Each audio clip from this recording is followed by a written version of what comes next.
Welcome back, you guys. So I've had some requests to do Salisbury steak, so I'm going to do an old-fashioned Salisbury steak, and it's not a difficult recipe. We're going to get going on that right now. 1.5 pounds of 80-20 ground beef in that bowl. The next thing we're going to do is we're going to take an onion and we're going to slice up an onion. Now you can use however much onion you want or no onion at all. It's up to you. So that's about how much onion I have. Like I said, it's half of a large onion. And I just put it right in with the ground beef. And I don't generally measure, so I'm trying to measure for you as I go so that you're not scratching your head going, but she didn't measure that. I don't know how much to put in. So I'm going to try my best to do that as I go for you. Then we're going to put in some breadcrumbs, and I just have some regular toasted breadcrumbs. I don't have any seasoned ones, but that's okay because I'm going to season it.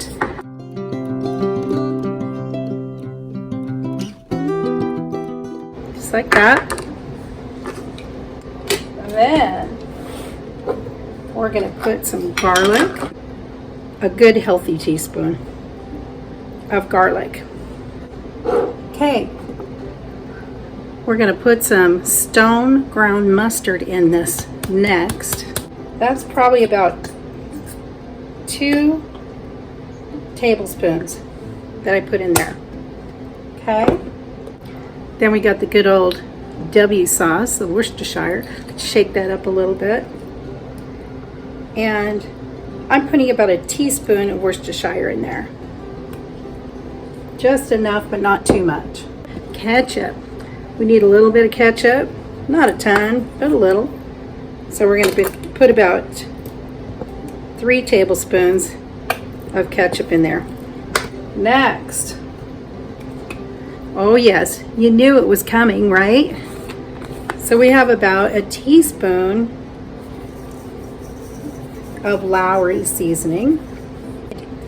I'm going to use a 1/2 teaspoon of onion powder just to make sure that we get that good onion flavor. And I've got my parsley. This is that freeze-dried parsley that's so good.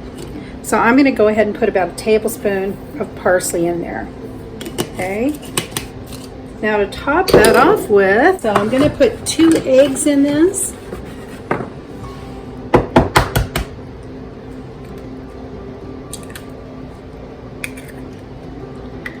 Somebody said, oh, that looks like you're making meatloaf. Well, in a way it does, kind of. It's not exactly the way I make meatloaf, but Salisbury steak has a distinct texture and flavor all its own.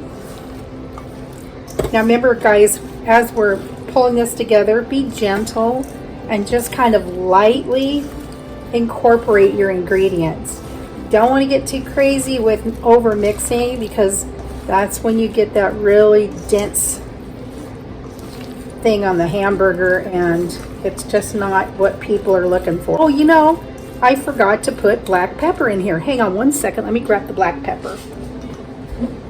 Okay, let's get some black pepper in here because, well, you gotta have black pepper. And I'm probably putting about a 1/2 teaspoon of black pepper in here. If you like your food just a little spicier, you could add pepper flakes to this, and that would be really, really delicious too.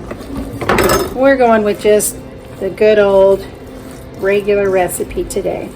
Now that we've got it mixed in, we're going to form some patties, and then we're going to take it over to the stove and we are going to cook those. And we're going to take them really gently and form our patties. I'm just going to kind of make them a little bit oblong shape. And I want to try to keep them about 3/4 of an inch to an inch in thickness. So that's about the size I'm going with, and I kind of have a small hand, so I'd say it's about 4 inches long by, I don't know, 2 inches wide. There again, see, I just gently took, I wanted to say a glob. I just gently took a handful of my mixture, and I'm just kind of carefully forming it into that shape. We don't want it to fall apart, but there again, we don't want to overhandle it because, you know, I really like to have a really tasty Salisbury steak that is not going to be too dense. I don't like it really dense myself. Okay, so there's the next one. Now, you know, you could do this with ground turkey or ground chicken. It's not going to be traditional the way that they make it traditionally, and though some folks don't necessarily like to eat ground beef. Maybe you're not a beef eater, which is fine. So you can use those other products if you like. There again, that looks pretty good. I'm going to turn my burner on, and we're going to heat that up. I'm going to use my Dutch oven today, so I'll show you what that looks like here in a second. If you have a Dutch oven, oh, I love that Dutch oven more than a crock pot or anything else, because to me, you just can't beat that really good flavor of letting something simmer. Okay, so while we're waiting for this Dutch oven to heat up so that we can get those Salisbury steaks in there to cook, let me just go over one thing really quick.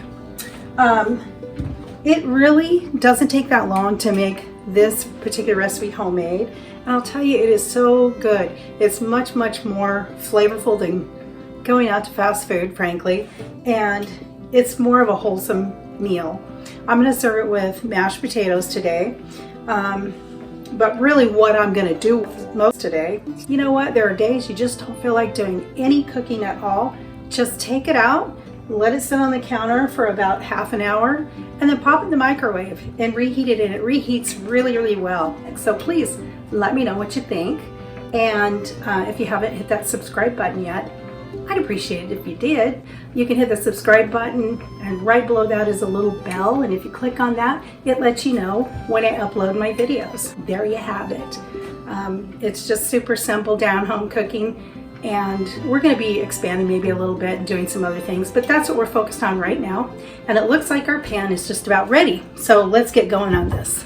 We're going to put some olive oil in here, because you know I love to cook with olive oil, and I'm going to put a couple of tablespoons in there. Okay, then I'm going to take my spatula, and we are going to place our Salisbury steaks in our Dutch oven. And what we're going to do is we're going to brown these on both sides, and then we're going to remove them, and then we'll make our gravy. I'm going to get 3 in there to start. Really don't want to crowd that pan, so let's just start off with 3. I just did a video with fried rice, and that was a requested video, and I've done another one with navy beans and ham, and those aren't very long videos, either one of them, because they're pretty easy to throw together. But if you're new to cooking or you've never made it before, you know, I want to try to help you and make it a little easier for you. Now, the temperature I have these cooking on is about a medium-high. So I guess I forgot to tell you that part of it, but it's on a medium-high. So let's see how we're doing. Oh yeah, here we go. I'm going to go ahead and turn that over. See, we didn't let them get too awfully dark, because we don't want it to burn, obviously. There we go. You might need to be kind of careful that they don't fall apart if you're being gentle about the mixing, because you want these nice and tender. I'm telling you, you guys, they're so good. I think these have probably almost, like I said, you got to be real careful that they don't fall apart on you, because they will. If they can, they will. Okay. We're going to go ahead and take these out, And I'm just going to put them right back on the plate that we have them on. The reason I'm doing that is because they're not finished cooking. And we're going to finish cooking them in the sauce that we're going to make. Sorry, my mashed potatoes are getting a little crazy over here, if you can hear that.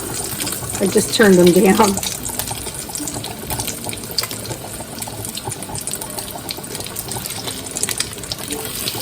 This one is kind of struggling. Okay, so next we're going to go in with some flour. And I'm using a 1/3 cup measure, but I don't think we're going to use that much. We'll see. If it looks like you need to add a little more oil, this is the point where you'd go ahead and do that. You want to make sure that your flour is not too dry because it needs to still continue to brown. And make sure as you're doing this that you're scraping all those little brown bits off the bottom because, oh my goodness, there's a ton of flavor in there. Now at this point, before you even put the flour in, if you want to add onion or mushrooms to this, that's when you put them in. You go ahead and brown your onions or make them a little translucent, or you put your mushrooms in for about a minute, then you add your flour.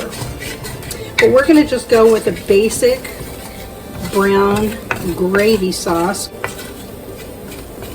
So we want to just make sure we cook about a minute the flour. Make sure we don't have any of that flour taste. I'm using Better Than bouillon, and I just had about 2.5 teaspoons in the jar. So I added some warm water to make sure I get all that goodness. And I'm going to pour that in here to make our sauce with. And I'll probably add some more water to that as well because that's going to be pretty strong. So I've got about three cups of broth altogether in there at this point. And there again, adjust it to however you need it. If you want more, make more. If you want less, okay, you can do less. But I think this is about the right amount for what we have here. Once we get this flour kind of cooking in, then we're going to go ahead and give a little taste of this sauce and make sure that we're exactly where we want to be.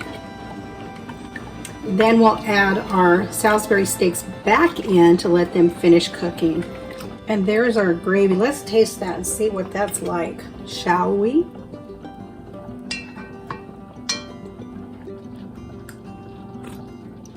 Oh, that's absolutely perfect.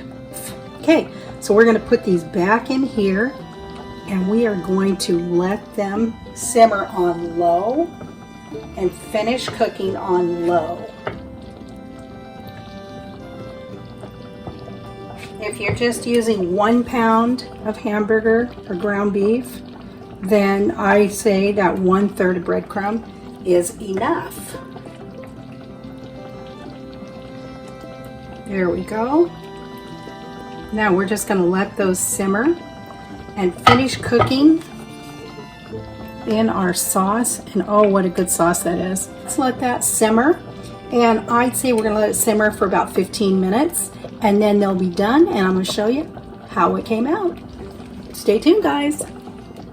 Okay, it's been about 15 minutes. So we're going to go ahead and plate this up. This is our Salisbury steak with mashed potatoes, and I used the gravy over the top. Looks wonderful. We're going to give that a try. It smells absolutely delicious. So we're going to take just a little bit of mashed potato with that first bite.